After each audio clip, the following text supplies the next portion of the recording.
A very good morning to you, colleagues. My name is Monden Jovu, and I'll be emceeing this roundtable conversation between the Black Management Forum and Duke Corporate Education. I'd like to welcome the president of the BMF, Mr. Andile Nomlala Nopula, and also the CEO of Duke Corporate Education, Ms. Shamla Chetty. It is a pleasure to have you, and welcome to this roundtable conversation. Part of what we want to do this morning is to briefly reflect on the relationship between the BMF and Duke Corporate Education and its importance, what it means to both organizations, what it means to South Africa and beyond, and what are the key tenets of the relationship and some key reflections coming out from both leaders and also reflecting on the current state of the country. But first, I would like Ms. Shamla Chetty to just open with us with a few remarks in terms of what does this relationship mean to Duke Corporate Education. Good, thank you so much. One, I think the relationship is critical where we are because connecting purpose in society, this is what BMF stands for. Two, the upliftment of our people, not just from a South African perspective, but from a continent perspective and a global perspective.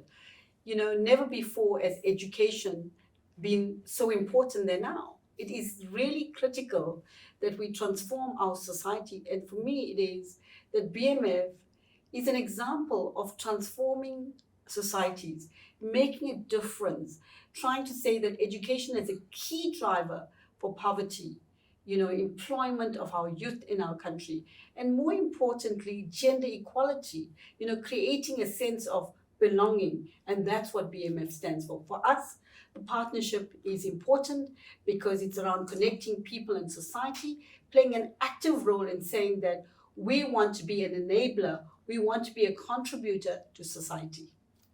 Thank you, Ms. Chetty. Nobula, what are your first reflections on the relationship between BMF and Duke CE? Thanks, Wanda. Let me firstly greet you, Shamla, and thanks for having us at Duke today. Look, I think the relationship, if I may reflect way back, it has created a lot of impetus to the BMF's agenda because we are trying to develop leaders, Shamla, that are at the level of their critical thinking level, their mindfulness is at the level equal to the requirements that the country needs at the moment. And the partnership that we've got with the Duke Corporate Education, from the Women Empowerment Program to the various other initiatives that we have engaged on, helps the organization to stand out when it comes to capacitating its members and the leaders of our society, as we are known to be a thought leadership organization. We are trying to create an environment where people cannot just lead with their natural wisdom. The complexity of being responsible for the future and the current standing of our country needs people that are of high quality thinking levels. And we have seen in the country the challenges that comes with the current leadership at the helm. And we are trying as an organization to use partners that are credible of international standard as Duke to make sure that we develop a critical mass of particularly women and Black leadership in our country. So we value our relationship in that regard. Thank you, Monda. Thank you, President. I think just to take a step back again, we're talking about the role of the BMF and the role of Duke Corporate Education and the role of institutions of higher learning. So, Ms. Chetty, in terms of focusing more directly on the role of institutions of higher learning such as Duke, what have been the major milestones in terms of your impact along with the BMF? I think one, the gender equality issue, as the President talked about, I think placing a huge emphasis on gender equality. There's a link between gender equality and climate change as well. We know this is huge as well. We're wanting to see women transform. We're wanting to see there's an improvement in women in leadership position. If you look at the Fortune 500 companies around the world, there is still not enough women in leadership position. So women of color, need to actually take a stand in society. We know women, play a huge driver in societal change. We also understand that women can contribute to the economic, landscape as well. So I think what the BMF is trying to do is doing that. So institutions like ourselves need to be an active, play an active role in leading the charge, becoming an accountability partner, as well as thinking about ethical leadership. The president talks about it. Our country is going through so much change right now. So ethical leadership is the foundation of a nation. It's the foundation of a nation that can transform. The other piece is around that, where institutions play a huge role in healthcare. Because education and health are also another driver in societal change. So from a Duke perspective, we are leading in those fields, but we are still doing a lot of work in that area regarding to say that how can we become part of the conversation? How do we become part of an active enabler to the conversation regarding gender equality as well as the leadership skills? We're also playing a role in building the middle management leadership skills. We want to see more Black leaders at a senior level as well in our country.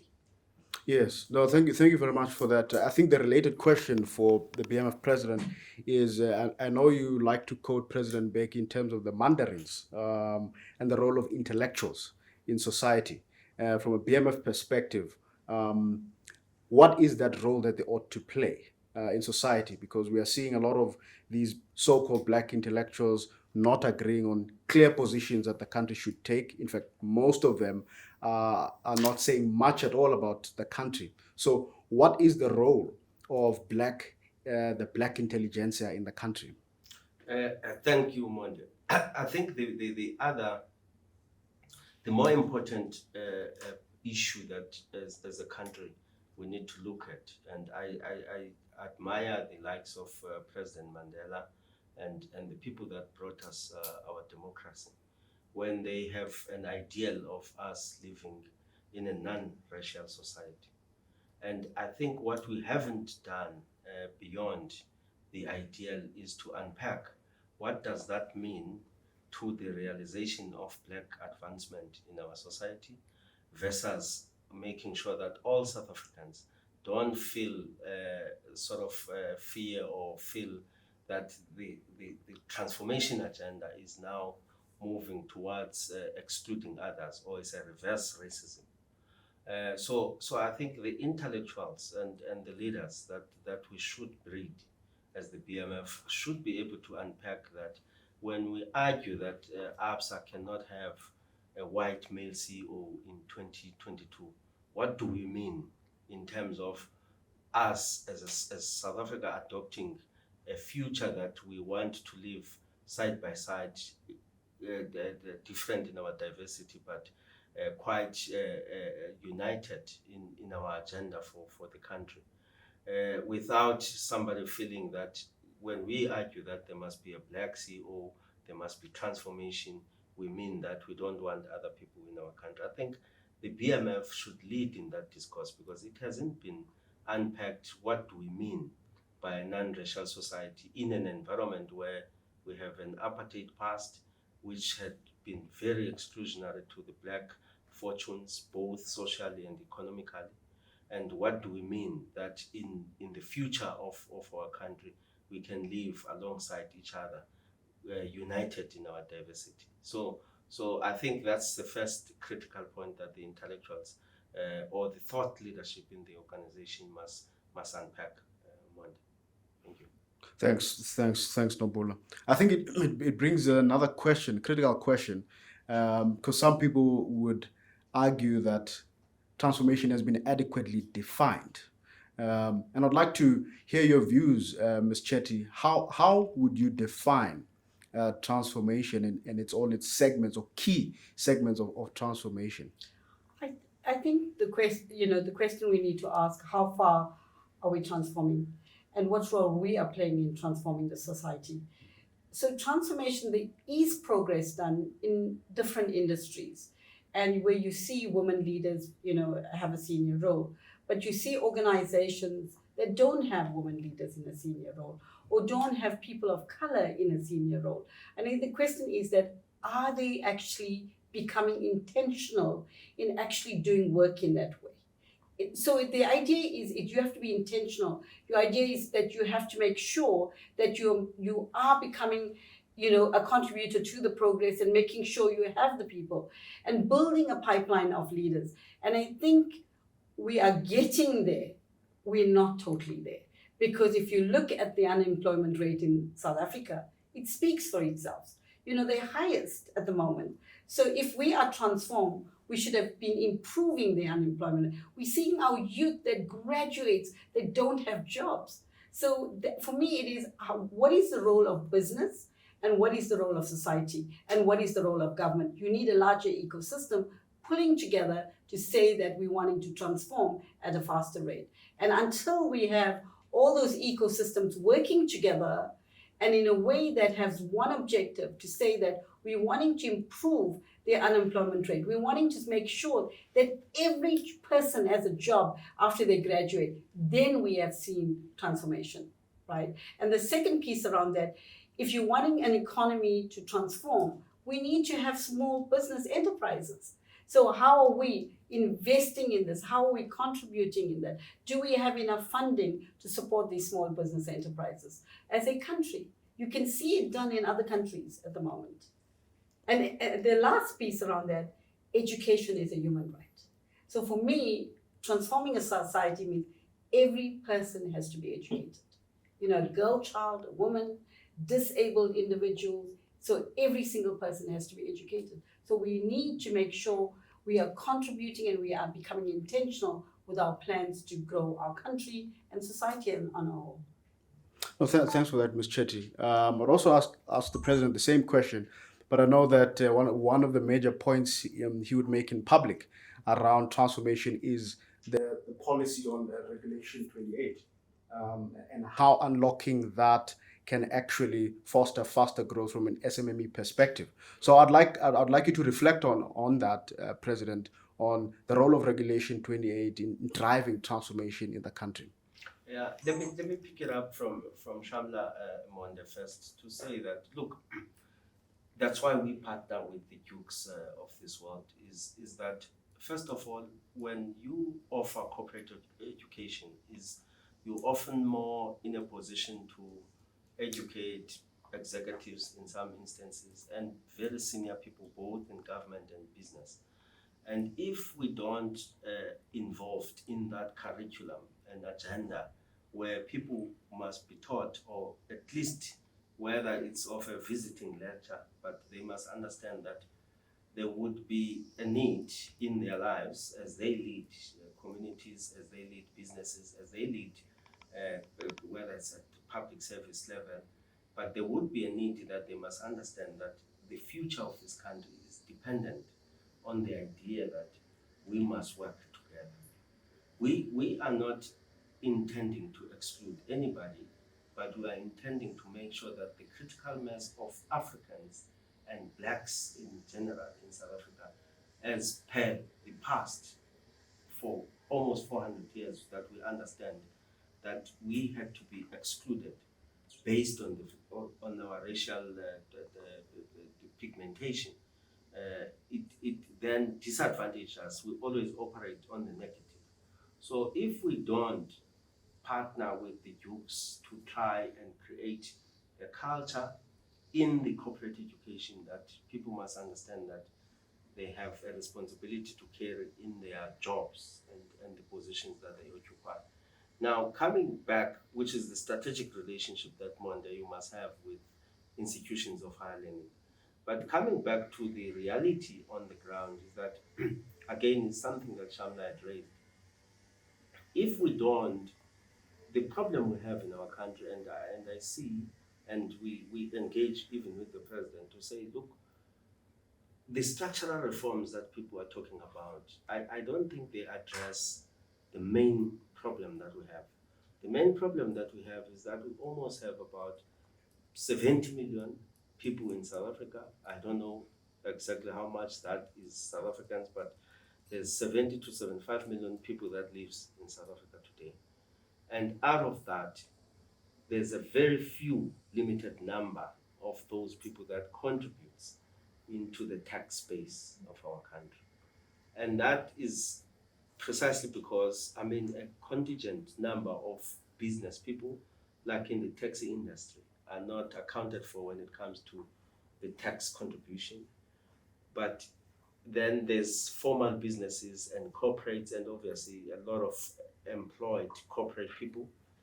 But what could have been an ideal situation is that if we had helped even the downtrodden people to integrate into the value chain of existing businesses. I usually use the example, Monde, of having a Shoprite Checkers and a Pick and Pay and a Spar and a Woolworths, which is one of the top four biggest retailers in our country, converging together and saying that they adopt communities. There's vast tract of lands in the Wild Coast, most fertile land in the country. There's vast tract of lands in Mpumalanga and everywhere, and saying, with our joint effort, we will create communities that will produce potatoes for us, carrots for us, and all of those things, instead of importing them from countries like Russia, for instance, in our days. And then once we integrate them and create them as farming communities, we take all that produce into our value chain distribution lines, which is the shelves. Now you create a sustainable income-based business that has a tangible offtake of an established business. There's no possibility that Shoprite would disappear in the next 10 years.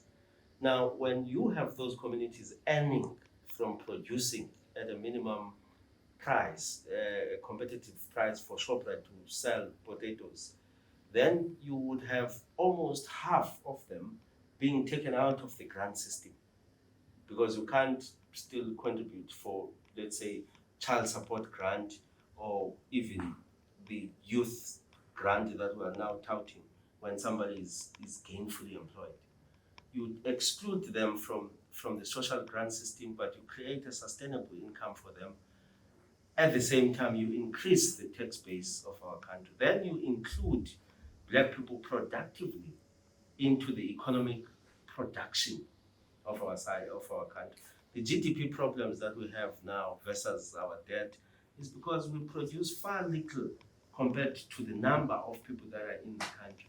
The state has borrowed money to drive and run social grants system. They haven't borrowed money to put in infrastructure projects and everything else. So if we don't use like the funding mechanisms that Regulation 28 would bring to say, out of the 4 trillion rands that is invested by the pension funds in assets under management, we must have 5% of that dedicated into 100% Black-owned businesses that have supply chain off-take agreements with established businesses, so that they can produce at the quality and the standard with the efficiency that the big multinationals look, with tangible guaranteed funding. So if we don't contemplate those things, we're always going to be talking about SMMEs at a nothingness level, for lack of a better word.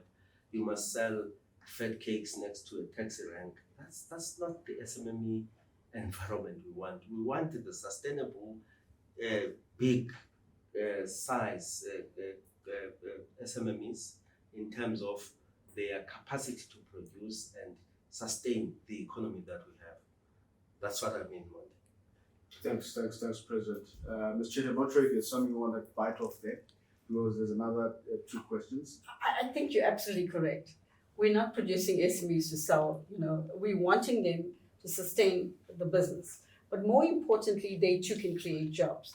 But I think there's another piece around this, President, is around how do you actually mentor these SMEs, right?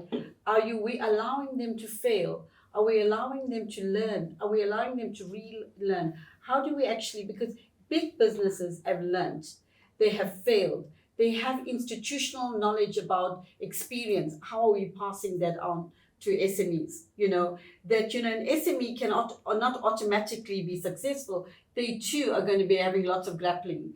They too are going to experience, failure in the processes. So how do we stand and say, we can help you to be successful? We can help you when your crops fail, things go wrong. We are there with you. We can mentor you through this process. And I think for us, it's around being intentional and supporting that economic growth for those SMEs as well. I think as a country, if we can think about this, being more intentional and getting these SMEs with us to say, what does scale look like? What does sustainability look like? Can they employ 2,000 people? Can they employ 10,000 people? For me, that is around sustainability. Thank you, Ms. Chetty. Here's a second last question, and I must pick your brains on this one. There's this raging debate in the country. It's sort of slowing down now, but it keeps picking up every now and then between economic growth versus transformation. So there are those that want to separate the two concepts. There are those that are trying to put them together. So can you offer us a clear view as the BMF and as Duke? Is there a link between economic growth and transformation? Is transformation what you do first, then it leads to economic growth? But that debate needs to be put to bed, at least in this conversation. What is your view? And I'll start with the president of BMF on this issue. It's a debate I like, Monde, by the way, because look, I'm arguing, and I mean, I've argued even with the structural reforms we're talking about. What informs economic growth? In my view, I mean, maybe the other economists and other people could argue differently. You can never have growth if you are not able to produce at a scale.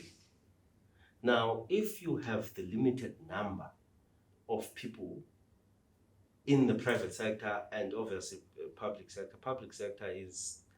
contributes about 25% of the GDP. So the biggest chunk of our GDP base is private sector, but private sector is 90% controlled by white business people. Now, if you are not able to produce at a scale where you would, when I'm talking about ShopRite going into villages and making those people entrepreneurial with their support of an offtake, for them to produce goods and services that they currently import from Russia that are not currently being produced in South Africa. So there can never be an economic growth if you don't create a transformed society, because without the transformed society, it means you have a limited number of people that are producing goods and services in our country.